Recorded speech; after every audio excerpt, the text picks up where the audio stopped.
a secret in the dark. Adesua had always been an ambitious woman.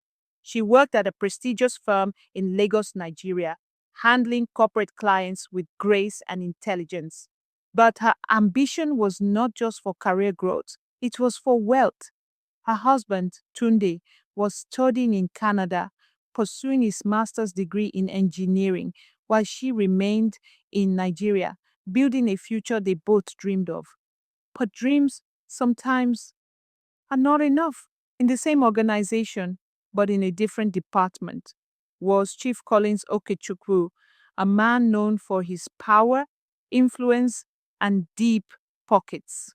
He was the kind of boss women whispered about in break rooms, the one who could change lives overnight with the right incentives.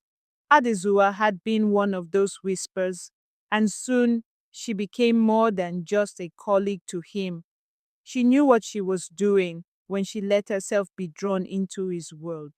The expensive weekend getaways, the jewelry, the secret deposits into her account. She told herself it was just a game, that no one would know, and that once her husband returned, everything would go back to normal. But fate had other plans. Chapter 2: Whispers in the Office. It started with nausea, then fatigue, then cravings she couldn't explain. Adesua, are you sure you're okay? Her colleague, Jumoke, asked one afternoon when she saw her holding her stomach. I'm fine, Adesua replied too quickly.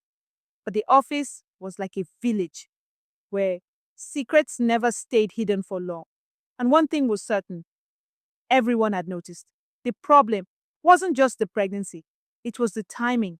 Her husband had been away for almost a year, and she had been spending far too much time behind closed doors with Chief Collins.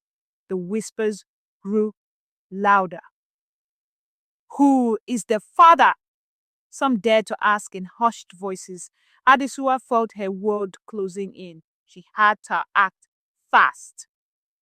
Chapter 3: The Escape Plan.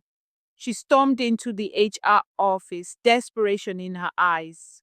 I need to be part of the upcoming training program in Ghana, she pleaded.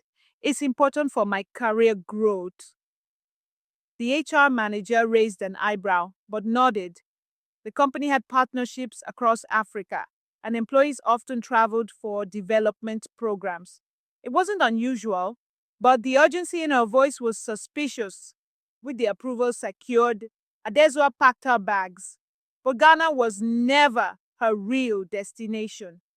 As soon as the training ended, she took the next flight to Canada. She arrived at Tunde's apartment with open arms, tears in her eyes, and the story of how much she had missed him. That night, they made love. Chapter 4: The Greatest Deception. 2 weeks later, back in Nigeria, she announced her pregnancy. She acted surprised, shedding fake tears of joy, calling her husband excitedly, telling him their long-distance love had borne fruit. Her colleagues, however, were not so easily fooled. They watched as her belly grew, and with it, the unspoken truth. They exchanged glances in the corridors, nodding knowingly. Chief Collins, the real father, remained silent. He played his role well, pretending to be just another boss, sending casual congratulations. But inside, he knew truth, and so did everyone else. Chapter 5: The Day of Reckoning. 9 months later, Adesua gave birth to a baby boy.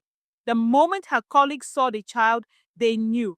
It was as if the boy had been sculpted in Chief Collins's image. The same piercing eyes, the strong jawline, the unmistakable resemblance. Some of them gasped. Others simply exchanged glances and smirked. Then the unthinkable happened. Chief Collins arrived at the naming ceremony. Ah, Olga Collins, you came, someone whispered in amusement. Why won't he come? Another responded. After all, it's his son's naming ceremony. The tension in the air was suffocating. One of Adezua's close friends rushed to her side, whispering frantically, he has to leave.